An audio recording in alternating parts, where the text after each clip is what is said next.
സുഹൃത്തുക്കളെ എല്ലാവർക്കും നമ്മുടെ പുതിയൊരു വീഡിയോയിലേക്ക് സ്വാഗതം. ഞാൻ അങ്ങേയറ്റം സന്തോഷത്തോടുകൂടിയാണ് വന്നിരിക്കുന്നത്. ഈ ഒരു വിഷയം കേൾക്കുമ്പോൾ ചില ആളുകൾക്ക് സന്തോഷവും ചില ആളുകൾക്ക് വിഷമവും തോന്നുന്ന ഒരു കാര്യം തന്നെയാണ്. എന്തുകൊണ്ടെന്ന് വെച്ചാൽ നിങ്ങൾക്ക് എല്ലാവർക്കും മനസ്സിലായി കാണും. ആ ചില ആളുകൾ ആരാണെന്നുള്ളത് ഞാൻ എടുത്തു പറയുകയാണ്. ചാണക സംഖ്യകൾക്കും സംഖ്യമിത്രങ്ങൾക്കുമായിരിക്കും കുരുപൊട്ടാൻ പോകുന്നതും അതുപോലെ തന്നെ കരയാൻ പോകുന്നതും അവർ തന്നെയായിരിക്കും. അപ്പോൾ ഇവരുടെ ഞാൻ കഴിഞ്ഞ ദിവസമൊക്കെ ഫേസ്ബുക്കിൽ കണ്ടുപോകും. അല്ല തന്തയ്ക്ക് മുമ്പ് ഉണ്ടായമാരൊക്കെ എടുത്തിരുന്നൊരു പോസ്റ്റ് എന്ന് പറഞ്ഞാൽ ഈ വേടനെ പിടിക്കാൻ എത്ര കഴിവുകെട്ട പോലീസുകാരാണോ നമ്മുടെ നാട്ടിലുള്ള, അല്ലെങ്കിൽ നമ്മുടെ നിയമ സംവിധാന വ്യവസ്ഥ ഇങ്ങനെയാണോ, നമ്മുടെ സർക്കാർ ഇതുപോലുള്ള കുറ്റവാളികളെ സംരക്ഷിക്കുന്ന കൂട്ടത്തിലാണോ എന്നൊക്കെ ചോദിച്ചുകൊണ്ട് പല ആളുകളും ഇങ്ങനെ സംസാരിക്കുന്നത് ഞാൻ കണ്ടിരുന്നു. അപ്പോൾ ഇതിനെല്ലാം ഉള്ളൊരു മറുപടി ഒരു ദിവസം വരുമെന്നുള്ളത് എനിക്ക് നല്ല ഉറപ്പായിരുന്നു. ആ ഉറപ്പിന്മേൽ തന്നെയാണ് ഇത്രയും ദിവസം സംസാരിച്ചത്. ഒരുപാട് സന്തോഷത്തോടു കൂടിയാണ് ഇന്ന് ഞാൻ ഈ ഒരു വീഡിയോ ആയിട്ട് നിങ്ങൾക്ക് മുൻപിൽ വന്നിരിക്കുന്നത്. എന്തുകൊണ്ടെന്ന് വെച്ചാൽ നമുക്കറിയാം വേടനെ അറസ്റ്റ് ചെയ്യാൻ പാടില്ല എന്ന് കോടതി പറയുകയുണ്ടായി. നമ്മൾ ഈ വിഷയങ്ങൾ തുടങ്ങി അന്ന് മുതൽ ഇന്ന് വരെയും സംസാരിക്കുന്ന ഒരേ കാര്യങ്ങൾ പറ്റിയാണ്. അതിൽ ആരാണ് ഈ പറയുന്ന വേടനെതിരെ സംസാരിക്കുന്നതെന്നും വേടനെ കുറ്റവാളിയാക്കാൻ വേണ്ടി മുന്നിൽ നിൽക്കുന്ന ആരാണെന്നും എല്ലാം നമ്മൾ പലപ്പോഴായിട്ട് ചർച്ച ചെയ്തിട്ടുണ്ട്. അല്ലേ? എല്ലാവർക്കും അറിയാവുന്ന കാര്യം തന്നെയാണ്. നമ്മുടെ ഈ ചാനൽ കണ്ടിട്ടുള്ള എല്ലാവർക്കും അറിയാം നമ്മൾ ആർക്ക് വേണ്ടിയാണ് നിലകൊണ്ടതെന്നുള്ളത് എല്ലാവർക്കും അറിയാം. ഞാൻ പ്രത്യേകിച്ച് പറയുന്നില്ല. അപ്പോൾ ഇതിൽ വേടനെതിരെ വലിയൊരു അക്രമം അഴിച്ചു വിടുക, വേടനെതിരെ സംസാരിക്കാനായിട്ട് 4 പെൺകുട്ടികളെ കൊണ്ടുവരിക. ആദ്യം ഒരാൾ വന്നു, പിന്നീട് രണ്ടാമതൊരാൾ വന്നു, പിന്നീട് 2 പേര് ഒരുമിച്ച് വന്നു. ഈ കോംബോ ഓഫറിൽ വേടം പീഡിപ്പിച്ചു എന്ന് പറഞ്ഞുകൊണ്ട് പല സൈഡിൽ നിന്ന് പല ആളുകളെ ഈ പറയുന്ന സംഖ്യകൾ ഇറക്കി. ഈ സംഖ്യകളെന്ന് എനിക്ക് തുറന്നു പറയാൻ ഒരു മടിയില്ല. കാരണം അവർ തന്നെയാണ് ഇതിന്റെ മുന്നിൽ ചുക്കാൻ പിടിച്ച് നിന്നതെന്നുള്ള എല്ലാവർക്കും അറിയാം. അല്ലേ? ഈ കഴിഞ്ഞ ദിവസം നമ്മൾ കണ്ടതാണ് RSS മുഖപത്രമായിട്ടുള്ള കേസരിയുടെ മുഖ്യപത്രാധിപനായിട്ടുള്ള NR മധു സംഘവും വന്നിട്ട് പറഞ്ഞത് വേടനെതിരെ ഇനിയും കൂടുതൽ പരാമർശങ്ങൾ വരാം, കൂടുതൽ ഇരകൾ രംഗത്തേക്ക് വരാം, വേടനെ പിടിച്ച് അകത്തിടണം. നമ്മുടെ ഈ നാട്ടിലെ നിയമ സംവിധാന വ്യവസ്ഥ ഇത്രയും കഴിവ് കെട്ടതാണോ, ഒരു പീഡനവീരനെ സംരക്ഷിക്കുന്നതാണോ നമ്മുടെ ഇടതുപക്ഷ സർക്കാരിന്റെ നയം എന്നൊക്കെ ചോദിച്ചുകൊണ്ടാണ് ഇവർ വന്നത്. എന്ത് യോഗ്യതയാണ് നിനക്ക് ചോദിക്കാനുള്ളത്? ഇപ്പൊ കോടതി വിധി വന്നിട്ടുണ്ട്. ഞങ്ങൾ കോടതി വിധിയെ മാത്രമേ നോക്കുള്ളൂ. ഈ ചാണകം തീനികളുടെ കാര്യങ്ങളൊന്നും ഞങ്ങൾ ആരും നോക്കാറില്ല. കേരളത്തിൽ ഒരു ജനങ്ങളും നോക്കാറില്ല. ഇനി നീയൊക്കെ എന്തെങ്കിലും പൊക്കിക്കൊണ്ട് വന്നാലും ഈ ഒരു മുടി അങ്ങ് പൊഴിഞ്ഞു പോകുന്ന പോലെ നമ്മൾ വിചാരിക്കുകയുള്ളൂ. വേടൻ തെറ്റ് ചെയ്തിട്ടില്ല എന്ന് അന്ന് മുതൽ ഇന്ന് വരെയും എൻ്റെ ഈ വീഡിയോ കാണുന്ന എല്ലാ ആളുകളും പറയുന്നതുകൊണ്ട് നമ്മൾ സംസാരിക്കാറുണ്ട്. അപ്പോൾ ആ വേടൻ തെറ്റ് ചെയ്തതാണോ എന്ന് വേടൻ തന്നെ പറഞ്ഞിട്ടാണ് വേടൻ ഒളിവിലേക്ക് പോയത്. വേടൻ ഒളിവിൽ പോയതിനെ കൊട്ടി ഒഴിച്ചുകൊണ്ട് എത്ര പേരായിരുന്നു എൻ്റെ പൊന്നോ രംഗത്ത് വന്നത്. വേടനെ പിടിക്കാൻ കഴിവില്ലാത്ത ഭരണകൂടവും അതേപോലെ തന്നെ ഈ പോലീസുകാരും ഇരിക്കുന്നു. വേടൻ ഒത്താശ ചെയ്ത് കൊടുക്കുന്നു. വേടൻ ഈ പറയുന്ന മാർക്സിസ്റ്റ് പാർട്ടിയുടെ തലവനാണ്. വേടൻ AKG സെന്ററിൽ കാണും, വേടൻ ഈ പറയുന്ന സെക്രട്ടേറിയറ്റിൽ കാണും എന്നൊക്കെ പറഞ്ഞുകൊണ്ട് എത്ര ആളുകളാണ് ഈ തന്തയ്ക്ക് പറക്കഴിയോ പറഞ്ഞതറിയോ. ഇപ്പൊ അവസാനം എല്ലാത്തിനോടും അങ്ങോട്ട് അടിച്ചങ്ങോട്ട് കിട്ടി, അണ്ണാക്ക് നിറഞ്ഞു എന്ന് വേണമെങ്കിൽ പറയാം. വേടനെതിരെ അറസ്റ്റ് ചെയ്യാനായിട്ട് സാധിക്കില്ല എന്ന് പറഞ്ഞുകൊണ്ട് വേടനെതിരെയുള്ള അറസ്റ്റ് മരവിപ്പിച്ചുകൊണ്ട് സുപ്രീം കോടതി അല്ലെങ്കിൽ നമ്മുടെ കോടതി ഒരു വിധി അങ്ങോട്ട് ഇറക്കി. കോടതി ചോദിച്ച ചോദ്യം ഇത്രയേ ഉള്ളൂ: പരസ്പര സമ്മതപ്രകാരമുള്ള ശാരീരിക ബന്ധം എങ്ങനെയാണ് പീഡനമാകുന്നത്? കോടതിക്ക് കാര്യം മനസ്സിലായി. നമ്മുടെ നാട്ടിലെ കോടതിയെ നമ്മൾ നോക്കിയാൽ പോരെ. എന്തിനാണ് ഈ പറയുന്ന ചാണകം തീനികളെ നോക്കുന്നത്? അല്ലേ? ചാണകം തീനികൾ എവിടെയെങ്കിലും നിന്ന് കുരയ്ക്കും, പട്ടികൾ കുരയ്ക്കും പോലെ കുരയ്ക്കും. കേരളത്തിലെ ജനങ്ങൾ വകവെക്കില്ല. നീയൊക്കെ ഇനി എത്രയെത്ര പെൺകുട്ടികളെ കൊണ്ടുവന്നാലും എത്രയെത്ര ഇരകളെ കൊണ്ടുവന്നാലും നീതി എന്ന് പറയുന്നൊരു സാധനം അത് പെൺകുട്ടികൾക്ക് മാത്രമല്ല ആൺകുട്ടികൾക്കും അവകാശപ്പെട്ടതാണ്. അത് അവർക്ക് കൊടുക്കുക തന്നെ വേണം, അവർക്കത് കിട്ടുക തന്നെ വേണം. വേടൻ്റെ കാര്യത്തിൽ വേടന് നീതി കിട്ടി. മുൻപ് വേടന് പേരും പ്രശസ്തി ഇല്ലാത്ത സമയത്ത് വേടനെ ആരാധിച്ചു പോയി എന്ന് ഇവരെല്ലാവരും പറയുന്നുണ്ട്. ആരാധനയോടുകൂടി വേടനെ പറ്റി പഠിക്കാനായിട്ട് പോയി വേടൻ പിടിച്ച് പീഡിപ്പിച്ചിട്ട് 4-5 വർഷം എടുത്തതിന് ശേഷമാണ് അത്രേ ഈ പരാതിയുമായിട്ട് ഈ പറയുന്ന ഇരകൾ വന്നിരിക്കുന്ന അതിജീവിത എന്ന് പേരിട്ട് ജനൻ ടി വി വിളിക്കുന്ന ഈ ഇരകൾ വന്നിരിക്കുന്ന രംഗത്തേക്ക് വന്നിരിക്കുന്ന പരാതിയുമായിട്ട്. ഞങ്ങളെ പീഡിപ്പിക്കുകയായിരുന്നു സാറേ, ഞങ്ങൾ 5-6 വർഷമായിട്ട് ഒന്നും അറിഞ്ഞില്ല പീഡനമാണെന്നുള്ളത്. 5-6 വർഷമൊക്കെ എടുത്തു ഈ പെൺകുട്ടികൾക്ക് പീഡനമായിരുന്നു മനസ്സിലാവാൻ. അതും പ്രായമില്ലാത്തൊരു പെൺകുട്ടിയൊന്നുമല്ല, നല്ല പ്രായമുള്ള മുതുക്കികളൊക്കെയാണ് വന്നിരുന്ന് പരാതി പറയുന്നത്. വേടൻ്റെ അമ്മയെ പറ്റി ഓരോ അപരാധങ്ങൾ പറഞ്ഞ ഒരു ഡോക്ടറുണ്ട്, യുവ ഡോക്ടർ. ഇവളുടെ അടുത്ത് ഓരോ ചോദ്യങ്ങൾ ചോദിക്കുമ്പോൾ അവളിങ്ങനെ കുനിഞ്ഞിരുന്നൊരു ബുക്കിലേക്ക് നോക്കിയിട്ടാണ് മറുപടി പറയുന്നത്. നിങ്ങൾ ആരെങ്കിലും ശ്രദ്ധിച്ചിട്ടുണ്ടായിരുന്നു? അത് മാധ്യമ സിൻഡിക്കേറ്റ് ഇട്ടിരിക്കുന്ന വീഡിയോ ഒന്ന് ശ്രദ്ധിച്ച് നോക്കിയാൽ മനസ്സിലാവും. അവളിങ്ങനെ ചോദ്യങ്ങൾ ചോദിക്കുമ്പോൾ ഇങ്ങനെ കുനിഞ്ഞിട്ട് നോക്കിയിട്ട് വേടൻ ഇങ്ങനെയാണ്, വേടൻ്റെ അമ്മയെ വേടൻ ഇങ്ങനെ ലൈംഗികമായിട്ട് ഉപദ്രവിക്കും, വേടൻ അങ്ങനെയൊക്കെയുള്ള ആഗ്രഹങ്ങളായിരുന്നു. ഈ ഒരു കവിയത്രിയുണ്ട്, കവിയത്രിയോട് വേണ്ട സെക്സ് താല്പര്യമായിരുന്നു എന്നൊക്കെ പറഞ്ഞുകൊണ്ട് വന്നിരുന്ന് ഇങ്ങനെ അപരാധം പറയാണ്ട് നാണമില്ലേ പെണ്ണുങ്ങളെ നിങ്ങൾക്ക്? കോടതി ചോദിച്ചൊരു ചോദ്യം: പരസ്പര സമ്മതത്തോടു കൂടി ശാരീരിക ബന്ധത്തിൽ ഏർപ്പെട്ടതിന് ശേഷം വേടൻ മാത്രമാണ് തെറ്റുകാരൻ അല്ലെങ്കിൽ വേടൻ മാത്രമാണ് തെറ്റിയതെന്ന് പറയുന്നതിനെ എങ്ങനെയാണ് കേസായിട്ട് എടുക്കുക? അതുകൊണ്ട് വേടനെ അറസ്റ്റ് ചെയ്യാൻ പറ്റില്ല എന്നുള്ളത് തറപ്പിച്ച് കോടതി പറയുകയുണ്ടായി. അപ്പോൾ നമുക്ക് ആദ്യം റിപ്പോർട്ട് ഇതിന് വെനൻ ടി വിക്ക് ഇനി എങ്ങനെയൊക്കെ കൊള്ളു എനിക്കറിയാൻ പാടില്ല. ഓർത്തിട്ട് എന്തോ ഒരു ഇത്. ഈ വെനൻ ടി വിക്കും ഇവരുടെ ഈ NR മധുവിനും ഒക്കെ ഇനിയിപ്പോൾ അറ്റാക്ക് വരുമല്ലോ, ഹാർട്ട് അറ്റാക്ക് വല്ലതും വന്നതാണ് ഇപ്പം തന്നെ. ഇനി എന്ത് ചെയ്യും? അടുത്ത പ്ലാൻ ഇങ്ങനെ ആലോചിക്കായിരിക്കും. ഒന്നും അങ്ങോട്ട് ഏൽക്കുന്നില്ല. എവിടെ പരിപാടി അവതരിപ്പിച്ചാൽ ഇതാണല്ലോ അവസ്ഥ എന്നായിരിക്കും. ഇവന്മാരുടെ ചാണകത്തിൻ്റെ ഒരു അംശം തിന്നുന്ന ആളുകൾ പോലും നമ്മുടെ സമൂഹത്തിൽ ഇരുന്നുകൊണ്ട് ഈ വേടൻ എന്ന് പറയുന്ന ഒരു വ്യക്തിയെ കുറ്റം പറയുമ്പോൾ നിങ്ങൾ ചിന്തിക്കുക, നിങ്ങൾ കുറ്റം പറയുന്ന വേടൻ എന്ന് പറയുന്ന പേരിനെ ആയിരിക്കാം, പക്ഷേ ആ വേടൻ പ്രതിനിധാനം ചെയ്യുന്നത് എന്നെയും നിന്നെയും ഒക്കെ തന്നെയാണ് ഈ സമൂഹത്തിലേക്ക് പ്രതിനിധാനം ചെയ്യുന്നത്. സംസാരിക്കുന്നത്. ഞാനും നീയും ഒക്കെ നാളെ അനുഭവിക്കാൻ പോകുന്ന ഒരു വലിയ വിപത്തിനെ നിർമ്മാർജ്ജനം ചെയ്യാൻ വേണ്ടിയിട്ടാണ് വേടൻ സംസാരിക്കുന്നത്. അങ്ങനെ സംസാരിക്കുമ്പോൾ അവനെ മറ്റുള്ള രീതിയിലേക്ക് കണ്ടുകൊണ്ട് അവനെ രാജ്യദ്രോഹിയും ജിഹാദിയും ഒക്കെ ആക്കുന്ന ആളുകളുടെ കൂട്ടത്തിൽ നിന്ന് സംസാരിക്കുമ്പോഴേ എത്രത്തോളം വിഷമകരമാണല്ലേ, എത്രത്തോളം ബുദ്ധിമുട്ടുള്ളൊരു കാര്യം, എത്രത്തോളം കഷ്ടമായിട്ടുള്ള കാര്യമാണല്ലേ ഇവർ ചെയ്യുന്നത്. അതിനു വേണ്ടിയിട്ടൊരു ക്യാമ്പയിൻ തന്നെ നടത്തുക. അതിനു വേണ്ടിയിട്ട് നാണവും മാനവും ഇല്ലാത്ത കുറേ പെൺകുട്ടികളെ കൊണ്ടുവന്ന് ഇരുത്തിയിട്ട് ഞങ്ങളെ വേട പീഡിപ്പിച്ച് സാറേ, ഞങ്ങൾക്ക് ഭയങ്കര വിഷമമാണ്, ഞങ്ങളെ ബ്ലീഡിംഗ് ഒക്കെ ഉണ്ടാക്കി 5 വർഷം എടുത്ത് ഞങ്ങൾ ഇതിനെപ്പറ്റി അറിയാനെന്നൊക്കെ പറഞ്ഞുകൊണ്ട് വന്ന് ഇരുത്തി പറയിപ്പിക്കുമ്പോൾ എന്ത് ലോജിക്കാണടാ നിനക്കൊക്കെ ഉള്ളത്? മാധ്യമ സിൻഡിക്കേറ്റ് നിനക്കൊക്കെ ഇപ്പം എന്ത് പറയാനുണ്ട്? കോടതിയാണ് നമ്മുടെ നാട്ടിലെ നിയമം തീരുമാനിക്കുന്നത്, അല്ലാതെ നിന്നെയൊക്കെ പോലെയുള്ള ചാണകം തീനികളല്ല. അതാദ്യം നീയൊക്കെ മനസ്സിലാക്കുക. അപ്പോൾ ആദ്യം റിപ്പോർട്ട് ചാനൽ എന്താണ് വന്നത് നമുക്ക് നോക്കാം. വേടൻ്റെ അറസ്റ്റ് തടഞ്ഞ് ഹൈക്കോടതി. അപ്പോൾ അതിലെന്താണ് ആ വാർത്തയിൽ പറയുന്നത് കേട്ട് നോക്കിയിട്ട് ബാക്കി വീട്ടിലേക്ക് വരാം. വേടന്റെ അറസ്റ്റ് തടഞ്ഞ ഹൈക്കോടതി. ഉഭയകക്ഷി സമ്മതപ്രകാരമുള്ള ശാരീരിക ബന്ധം എങ്ങനെ ബലാത്സംഗമാകുമെന്ന് ഹൈക്കോടതി ചോദിച്ചിരിക്കുകയാണ്. വേടന്റെ മുൻകൂർ ജാമ്യാപേക്ഷ എതിർത്ത പരാതിക്കാരിയോടാണ് ഈ ചോദ്യം.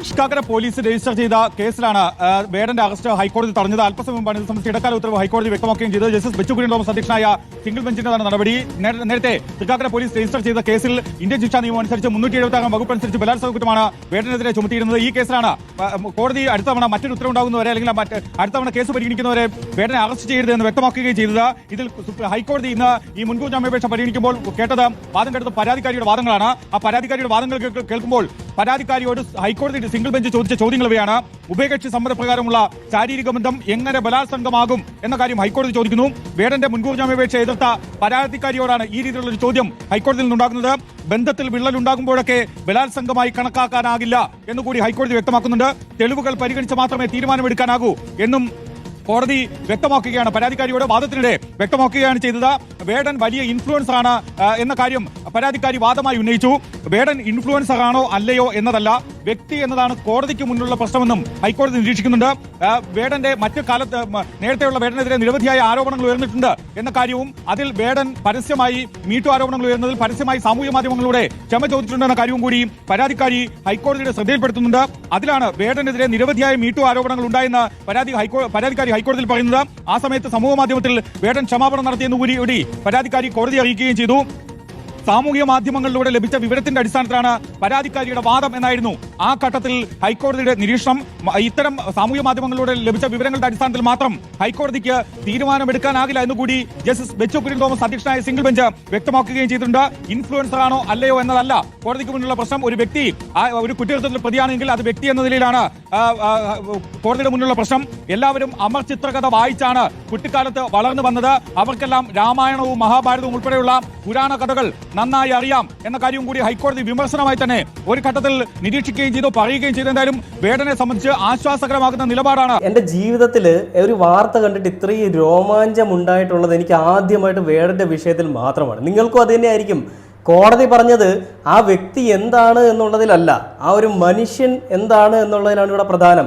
ആ ഒരു യുവതി പോയിട്ട് പറഞ്ഞത് വേടൻ മീറ്റു ആരോപണത്തിൽ ഈ സാമൂഹിക മാധ്യമങ്ങളിലൊക്കെ വന്നിട്ട് മാപ്പ് പറഞ്ഞിട്ടുള്ളൊരു വ്യക്തിയാണെന്ന്. വേടനെ കൊടുക്കാൻ വേണ്ടിയിട്ട് ചാണകങ്ങൾ പറഞ്ഞു വിട്ടൊരു കഥ അങ്ങോട്ട് കൊള്ളാം, പക്ഷേ അത് ഏറ്റില്ല.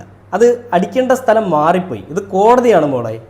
നിന്റെയൊക്കെ തോന്നിവാസങ്ങളൊക്കെ നിന്റെയൊക്കെ കൈ വെച്ചേക്കുക. പെൺകുട്ടികളാണെന്ന് പറഞ്ഞുകൊണ്ട് ആൺകുട്ടികളുടെ മേളിലേക്ക് കുതിര കയറാൻ വരുമ്പോൾ, അല്ലെങ്കിൽ ആൺകുട്ടികളെ ഏതൊക്കെ രീതിയിൽ കൊടുക്കാനായിട്ടൊക്കെ ശ്രമം നടത്തുമ്പോൾ ഇതൊക്കെ ഒന്ന് മനസ്സിൽ വരണം. ഓരോ പെൺകുട്ടികൾക്കും വേണ്ടിയിട്ടുള്ള ഒരു കാര്യമാണ് ഞാൻ പറയുന്നത്. അതായത് ഒരു പയ്യനെ ഈ പീഡനത്തിന്റെ പേരും പറഞ്ഞുകൊണ്ട് അടിച്ചമർത്താൻ നോക്കുമ്പോൾ നീക്ക് ഒന്ന് മനസ്സിലാക്കുക, തന്തയ്ക്ക് പിറക്കാഴിയോ കള്ളത്തരമൊക്കെ ചെയ്യുമ്പോഴേ അതെല്ലാം ഒരു നാൾ തെളിയും, അല്ലെങ്കിൽ ഒരു നാൾ അത് പിടി വീഴുമ്പോൾ ഈ വേടനെതിരെ സംസാരിച്ച ആളുകൾക്കെതിരെയും കേസ് വേണമെന്ന് ഞാൻ ഈ ഒരു സമയത്ത് പറയുക. വേടന്റെ അമ്മയും വേടന്റെ അനിയത്തെയും വേടന്റെ എല്ലാ കാര്യങ്ങളെ പറ്റിയും വേടൻ അടക്കമുള്ള ഒരു വ്യക്തിയെപ്പറ്റി, ഇത്രയും സമൂഹത്തിൽ ഇത്രയും പോപ്പുലർ ആയിട്ടുള്ള ഒരു വ്യക്തിയെപ്പറ്റി, ഇത്രയും ആളുകൾ അറിയപ്പെടുന്ന, ഇത്രയും ആളുകൾ ആരാധിക്കപ്പെടുന്ന, ഇത്രയും ആളുകൾ ബഹുമാനത്തോടു കൂടി കാണുന്ന ഒരു വ്യക്തിയെപ്പറ്റി വന്ന അപരാധങ്ങൾ പറഞ്ഞപ്പോൾ ഇവർക്കെതിരെ എന്ത് ആക്ഷനാണ് എടുക്കാൻ സാധിക്കുന്നത്? എന്ത് തന്നെയാണെങ്കിലും ആക്ഷൻ എടുക്കണം. പിടിച്ചകത്തിടാൻ പറ്റുന്നതാണ് പിടിച്ചകത്ത് തന്നെ ഇടണം. സ്ത്രീകളാണ്, ഇരകളാണ്, അതിജീവിത എന്നുള്ള പരിഗണന ഇവളുമാർക്ക് കൊടുക്കേണ്ട ആവശ്യമൊന്നുമില്ല. ഇത് അതിജീവിതയല്ല. കോടതിക്ക് മനസ്സിലായി ഇതിന്റെ പിന്നിൽ ആരാണ് കളിച്ചതെന്നുള്ളത്. പലർക്കും ഈ പേരെടുത്ത് പറയാൻ പേടിയായിരിക്കും. എനിക്കിവിടെ ഒരു കോപ്പനയും പേടിയില്ല. RSSും അതേപോലെ BJPയും തന്നെയാണ് വേടനെതിരെ സംസാരിച്ചെന്ന് ഞാൻ ഉറപ്പിച്ച് ഞാൻ പറയാം. അത് എന്തുകൊണ്ടെന്ന് വെച്ചാൽ എല്ലാവർക്കും അറിയാവുന്ന ഒരു കാര്യം തന്നെയല്ലേ. നമ്മൾ പ്രത്യേകിച്ച് ഇനി ഒളിച്ചും മറച്ചും പറയേണ്ട ആവശ്യമൊന്നുമില്ല. ഇവർ തന്നെയാണ് ഇതിന്റെ പിന്നാലെ കളിച്ചതും ഇവർ തന്നെയാണ് ഇതിനെതിരെ സംസാരിച്ചതും. എനിക്ക് ഒരു പാർട്ടിയോട് ഒരു വിരോധമില്ല. പക്ഷേ തന്തയ്ക്ക് പിറക്കാഴി ആര് കാണിച്ചാലും, അത് കമ്മ്യൂണിസ്റ്റ് ആണെങ്കിലും കോൺഗ്രസ് ആണെങ്കിലും ഇനി BJP ആണെങ്കിലും ഏത് പാർട്ടി കാണിച്ചാലും അത് നമ്മൾ തുറന്ന് പറയുക തന്നെ ചെയ്യും. വേടനെതിരെ എന്തൊക്കെ പരിപാടികളാണല്ലേ ഇവർ ചെയ്തത്. വേടനെ എന്തൊക്കെ രീതിയിൽ കൊടുക്കാൻ നോക്കി, ഒരുപാട് പ്രശ്നങ്ങളിൽ ഒരുപാട് പ്രശ്നങ്ങളിൽ കൊടുക്കാൻ നോക്കി. പക്ഷെ ഒന്നും നടന്നില്ല. അവസാന സമയത്ത് ഇവർ കണ്ടുപിടിച്ചൊരു ആയുധമാണ് ഈ സ്ത്രീ വിഷയം. ആദ്യം 2 കേസ് കൊടുത്തു, പക്ഷെ ആ കേസ് എങ്ങും എത്തിയില്ല. വേടന്റെ ജാമ്യ ഹർജി പരിഗണിക്കുന്ന ദിവസമായ ഇന്നലെ വീണ്ടും 2 പെൺകുട്ടികളെ കൂടി അങ്ങോട്ട് ബാക്കപ്പിന് അങ്ങോട്ട് ഇറക്കിയപ്പോൾ ഗ്രൗണ്ട് അങ്ങോട്ട് നിറഞ്ഞു. 4 പേരായില്ലേ, 4 പേർ ഒറ്റയടിക്ക് 4 പേരെ ഇറക്കിയിട്ട് വേടൻ 4 പേരെയും പീഡിപ്പിച്ച്. അപ്പോൾ കോടതി വിചാരിച്ച്, ഓ ദൈവമേ, വേടൻ ഇത് തന്നെ പരിപാടി. അപ്പോൾ എന്ത് ചെയ്തു, അടുത്ത ദിവസത്തേക്ക് വിധി പരിഗണിക്കുന്ന മാറ്റിവെച്ചു, ഹർജി പരിഗണിക്കുന്ന മാറ്റിവെച്ചു. അടുത്ത ദിവസം ഹർജി പരിഗണിച്ചപ്പോഴോ ഈ യുവതികളൊക്കെ അങ്ങോട്ട് ചെന്നു, കെട്ടും പടക്കയൊക്കെ എടുത്തോണ്ട്. എന്നിട്ട് ചെന്നിട്ട് പറഞ്ഞതേ, വേടൻ ഞങ്ങളെ പീഡിപ്പിച്ചിട്ടുണ്ട് സാറേ, 5 വർഷം മുമ്പാണ്, ഞങ്ങൾ ഇപ്പോഴാണ് പരാതിപ്പെടുന്നത്. എന്താ വെച്ചാൽ അറിയത്തില്ലായിരുന്നു പീഡനമായിരുന്നു എന്നുള്ളത്. പിന്നെ വേടൻ സോഷ്യൽ മീഡിയയിലൊക്കെ ഇങ്ങനെ പോസ്റ്റ് ചെയ്തിട്ടുണ്ട് കേട്ടോ, ഞങ്ങളെ ഈ പറയുന്ന ഒരുപാട് പെൺകുട്ടികളെ പീഡിപ്പിച്ചിട്ടുണ്ടെന്ന്. അപ്പോൾ കോടതി പറഞ്ഞത് സോഷ്യൽ മീഡിയയിൽ പോസ്റ്റ് ചെയ്തോ അല്ലെങ്കിൽ പുള്ളി ഇൻഫ്ലുവൻസർ ആണോ എന്നുള്ളതൊന്നും അല്ല ഞങ്ങളുടെ കാര്യം. പുള്ളി ഒരു മനുഷ്യനാണ്, ഒരു മാനുഷിക പരിഗണന കിട്ടണം എന്നുള്ളൊരു കാര്യം, അതിനെയാണ് ഞങ്ങൾ പിന്തുടരുന്നത്, അല്ലെങ്കിൽ അതിനു വേണ്ടിയിട്ടാണ് ഇവിടെ കോടതികൾ നിലകൊള്ളുന്നതെന്നാണ് കോടതി ഈ പരാതിക്കാരിയോട് പറഞ്ഞത്. അപ്പോൾ നമ്മളൊരു കാര്യം മനസ്സിലാക്കുക, ഏതെങ്കിലും പെൺകുട്ടികൾ, ഏതെങ്കിലും സ്ത്രീകൾ ഒരു പുരുഷനെതിരെ മോശമായിട്ടുള്ള ഒരു പരാമർശവുമായിട്ട് കള്ളക്കേസുമായിട്ട് കൊടുക്കാൻ പോകുന്നുണ്ടെങ്കിൽ നമുക്ക് വിശ്വസിക്കാൻ സാധിക്കുന്ന ഒരു കോടതി നമ്മുടെ നാട്ടിലുണ്ട്, നമുക്ക് വിശ്വസിക്കാൻ സാധിക്കുന്ന ഒരു പാർട്ടി നമ്മുടെ നാട്ടിലുണ്ട്. അപ്പോൾ എല്ലാ തരത്തിലും നമുക്ക് എല്ലാ അംഗീകാരം കിട്ടുന്നൊരു പാർട്ടിയും അതേപോലെ തന്നെ ഒരു കോടതിയും നമ്മുടെ നാട്ടിലുള്ളപ്പോൾ നമ്മൾ ഏത് ചാണകത്തിനെയാണ് പേടിക്കേണ്ടത്? ചാണകം തീനികൾ എന്തും പറഞ്ഞോട്ടെ. ഒരു കാര്യം എടുത്തു പറയുകയാണെങ്കിൽ, രാജ്യദ്രോഹികളുടെയും അതേപോലെ തന്നെ അവർക്ക് വേണ്ടി സംസാരിക്കുന്ന ആളുകളുടെയും ലിസ്റ്റിൽ റൗഡി ആയിരുന്നവൻ ജനങ്ങളുടെ ഹൃദയത്തിൽ ഹീറോ ആയിരുന്നു, അല്ലെങ്കിൽ ജനങ്ങളുടെ ഒരു ലിസ്റ്റിൽ ഹീറോ ആയിരുന്നു. ആ ഹീറോയുടെ പേരെന്താണ്? വേടൻ. ആ വേടൻ തന്നെയാണ് തിരിച്ചു വരാൻ പോകുന്നത്. വേടൻ്റെ ഒരു പാട്ടിലൊരു വരിയുണ്ട്, ഇത് 2ാം പിറവി എന്നൊക്കെ പറഞ്ഞുകൊണ്ട്, എന്ന് പറയുന്നത് പോലെ വേടൻ്റെ ഒരു 3ാം പിറവിയാണിത്. അതായത് ഈ ചാണകങ്ങൾ വേടനെതിരെ സംസാരിച്ചിട്ട് വേടൻ ഒരു തവണ പെട്ടു, 2ാമത്തെ തവണ വീണ്ടും പെടുത്താൻ ശ്രമിച്ചു, 3ാമത്തെ തവണ ഇവരൊരിക്കൽ എല്ലാ വലയവും ഭേദിച്ചുകൊണ്ട് വേടൻ പുറത്തേക്ക് വരുന്നൊരു കാര്യമാണ് നമ്മളിവിടെ കാണുന്നത്. എന്ത് തന്നെയാണെങ്കിലും ഇനി വേടനെ അറസ്റ്റ് ചെയ്യാൻ സാധിക്കത്തില്ല, വേടനെ പിടിക്കാൻ പാടില്ല, അതിൻ്റെ ഒരു നിയമമില്ല എന്ന് പറഞ്ഞുകൊണ്ട് തന്നെ കോടതി മുന്നിലേക്ക് ഒരു നിബന്ധന ഇറക്കിയിട്ടുണ്ട്. ഇനി അതുകൊണ്ട് വേടനെതിരെ സംസാരിക്കുന്ന ആളുകൾ ഒന്ന് പുറയിലേക്കൊക്കെ ഒന്ന് മാറിയിരുന്ന് പുതിയ കാര്യങ്ങളൊക്കെ ഒന്ന് മെനഞ്ഞെടുക്കുക. കാരണം നിങ്ങളുടെ ഈ ഒരു സാധനേ ഏറ്റില്ല. എന്തോ കഷ്ടമല്ലേ ഇവരുടെ കാര്യം. എന്തിനൊക്കെ വേണ്ടിയിട്ടായിരുന്നു പ്രശ്നങ്ങൾ? പീഡനം, കഞ്ചാവ്, മീറ്റു, ആയുധശേഖരം, പുലിപ്പല്ല്. പിന്നെ വേടൻ്റെ അമ്മ മറ്റേ ഈ ശ്രീലങ്കൻ വംശജയാണ്. വേടൻ ഒരുപാട് പെൺകുട്ടികളായിട്ട് മോശമായിട്ടുള്ള ബന്ധമുണ്ട്. ആണുങ്ങളായാൽ അങ്ങനെയൊക്കെ തന്നെയാണ്. പക്ഷേ ഇതിൻ്റെയൊക്കെ പിന്നാലെ പോകുന്ന പെൺകുട്ടികളുടെ ചേതവികാരം എന്താണ്? അതായത് വേടൻ ഒരു മോഹന വാഗ്ദാനം കൊടുത്തപ്പോഴേ ഞാൻ അങ്ങ് വന്നേക്കാം ചേട്ടാ എന്ന് പറഞ്ഞിട്ട് പോയിട്ട് മാനം അവൻ്റെ മുന്നിൽ പണയം വെച്ചിട്ട് പിന്നീട് വന്ന് കൈയും കാലുമായിട്ട് അടിക്കുന്നതിൽ എന്ത് ലോജിക്കുള്ള അല്ലേ? ഇത് തന്നെയല്ലേ നിങ്ങളും ചിന്തിക്കുന്നത്?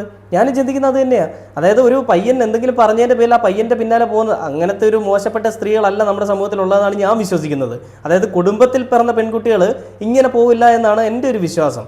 അതിനപ്പുറത്തേക്ക് ഉണ്ടോ എന്ന് എനിക്കറിയില്ല. എന്ത് തന്നെയാണെങ്കിലും ഞാൻ കണ്ടിട്ടുള്ളതും അല്ലെ എനിക്കറിയാവുന്നതുമായിട്ടുള്ള കാര്യങ്ങളൊക്കെ വെച്ച് നോക്കുമ്പോൾ ഒരാളും ഒരു വാഗ്ദാനത്തിൻ്റെ പിന്നാലെ പോയിട്ടില്ല. ഇനി പോകുന്നവരോ അത് അങ്ങനത്തെ ഒരു മെൻറ്റാലിറ്റി ഉള്ള ആളുകളായിരിക്കും. അങ്ങനെയുള്ള ഒരു മെൻറ്റാലിറ്റി ഉള്ള ആളുകൾ പിന്നീട് വന്നിട്ട് പരാമർശം നടത്തുമ്പോൾ നമ്മൾ എന്തിനാണ് അവരെ വിശ്വസിക്കുന്നത്? വിശ്വസിക്കാൻ സാധിക്കുമെന്നുണ്ടെങ്കിൽ ഇവർ ആദ്യമേ പരാതിപ്പെടണമായിരുന്നു. വേടന് പേരില്ലാതെ കിടന്ന സമയത്ത്, വേടൻ അറിയപ്പെടാതെ കിടന്ന സമയത്ത് വേടനെതിരെ ഒരു പരാതി കൊടുത്താൽ നമുക്കൊരു റീച്ചും കിട്ടില്ല, അല്ലെ വേടനെ കൊടുക്കാൻ പറ്റില്ല. ഇപ്പോൾ വേടൻ അറിയപ്പെട്ട സമയത്ത് ഒരു പരാതി കൊടുത്താലോ അത് വേടനെ പിടിച്ചങ്ങോട്ട് കൂട്ടിലടയ്ക്കാൻ വേടൻ പിന്നെ പാടില്ല, വേടൻ്റെ കല അവിടെ തീരും, വേടനെ അങ്ങ് നശിപ്പിച്ച് കളയാം എന്നൊക്കെ വിചാരിച്ചുകൊണ്ട് വന്നതാ. പക്ഷേ ഏറ്റില്ല. പരിപാടികളൊക്കെ കൊള്ളാം, പക്ഷേ അത് ഇറക്കേണ്ട സ്ഥലവും ആളും തരവും മാറിപ്പോയി. അതുകൊണ്ട് ഇനിയും പോയിട്ട് മക്കളൊക്കെ വേറൊരു കളിയായിട്ട് വാ. അന്നും നമ്മൾ ഇവിടെ തന്നെ കാണും, ഇന്നും നമ്മൾ ഇവിടെ തന്നെ ഉണ്ട്, ഇനി എന്നും നമ്മൾ ഇവിടെ തന്നെ കാണും. വേടൻ തെറ്റ് ചെയ്തിട്ടുണ്ടോ ഇല്ല എന്നുള്ളത് വേടൻ പറഞ്ഞിട്ട് തന്നെയാണ് പോയത്. വേടൻ ചെയ്തിട്ടുണ്ട്, പക്ഷെ അത് തെറ്റെന്ന് പറയാൻ പറ്റില്ല. രണ്ടുപേരുടെ സമ്മതത്തോടുകൂടി ചെയ്തതാണ്. വേടന് ഇതൊരു ജാഗ്രതയായിരിക്കണം. ഇനിയും ഇങ്ങനെയുള്ള പ്രശ്നങ്ങൾ വരാതിരിക്കാൻ വേണ്ടിയിട്ട് വേടൻ ശ്രദ്ധിക്കണം. കാരണം വരുന്ന ആളുകൾ അവരുടെ ഇൻറ്റൻഷൻ എന്താണെന്നുള്ളത് നമുക്കറിയില്ല. പക്ഷേ ഇങ്ങനെ ഒരു കോടതിയും ഇങ്ങനത്തെ ഒരു നീതിന്യായ വ്യവസ്ഥയും നമ്മുടെ നാട്ടിൽ ഉള്ളിടത്തോളം കാലം ഇനി ഒരാൾക്കും പേടിക്കേണ്ട ആവശ്യമില്ല. പക്ഷേ ഒരു കാര്യം നിങ്ങൾ ആലോചിച്ച് നോക്കി, ഇപ്പോൾ ചാണകമായിരുന്നു നമ്മുടെ ഈ കേരളം ഭരിക്കുന്നതെങ്കിൽ എന്തായിരുന്നു അവസ്ഥ? എന്നാൽ എല്ലാത്തിനും അടിച്ചമർത്തിയനെ, വേടനെയൊക്കെ എന്നെ പിടിച്ച് തൂക്കിക്കൊന്നേനെ എന്നുള്ളൊരു പരിപാടി ഇവന്മാർ ചെയ്തേനെ. ഇങ്ങനെയുള്ള ചാണകങ്ങൾക്ക് കയറി മെഴുകാൻ പറ്റാത്ത രീതിയിലേക്ക് ഇവിടെ അടച്ചു പൂട്ടിയിട്ടിരിക്കുന്ന, അല്ലെങ്കിൽ ഒരു സുരക്ഷാ വലയം ഒരുക്കിയിരിക്കുന്ന ആഭ്യന്തരമന്ത്രിയും നമ്മുടെ നട്ടൽ ആരുടെ മുന്നിൽ പണയം വെക്കാത്ത പോലീസുകാരും ഉള്ളപ്പോൾ നമ്മളെല്ലാവരും സുരക്ഷിതരാണ്, വേടനെ പോലെ തന്നെ. എന്തെങ്കിലും പ്രശ്നമുണ്ടെങ്കിൽ കണ്ണുമടച്ച് വിശ്വസിക്കാൻ നമ്മുടെ സർക്കാർ സംരക്ഷിക്കും, നമ്മുടെ കോടതിയും സംരക്ഷിക്കും, നമ്മുടെ നീതിന്യായ വ്യവസ്ഥയെ സംരക്ഷിക്കും. പക്ഷേ എല്ലാ വിഷയങ്ങളിലും ഇതുപോലെയുള്ളൊരു കാര്യം വേണമെന്ന് ഞാൻ പ്രത്യേകിച്ച് എടുത്ത് പറയുകയാണ്. എന്ത് തന്നെയാണെങ്കിലും ഒരു വല്ലാത്ത വിഷമമായിരിക്കും അപ്പോൾ NR മധുവിനും അതേപോലെ അവരുടെ ടീംസിനും ഒക്കെ പോട്ടെ, വിഷമിക്കണ്ട, വേറെ നമുക്ക് സമയമുണ്ട്. ഇനി വേടൻ്റെ മറ്റേ 10 തല എന്നുള്ള പാട്ട് വരുമല്ലോ, അപ്പോഴത്തേക്ക് നമുക്ക് ബാക്കി പരിപാടി നോക്കാം. അന്നേരത്തേക്ക് ഒരു 4 പേരല്ല, ഒരു 10-15 പേരെങ്കിൽ പോരട്ടെ. എന്തായാലും ലിസ്റ്റിൽ കാണൂല്ലേ, ഇന്നലെ അണ്ണം പറഞ്ഞല്ലേ ഇനിയും കുറേ പേര് വരുമെന്ന്. എത്ര പേര് വന്നാലും സത്യം എത്രയൊക്കെ മൂടി വെക്കാൻ ശ്രമിച്ചാലും അതൊരു നാൾ മറ നീക്കി പുറത്ത് വരിക തന്നെ ചെയ്യും എന്ന് പറഞ്ഞുകൊണ്ട് ഈ ഒരു വീഡിയോയുടെ അവസാനിക്കുകയാണ്.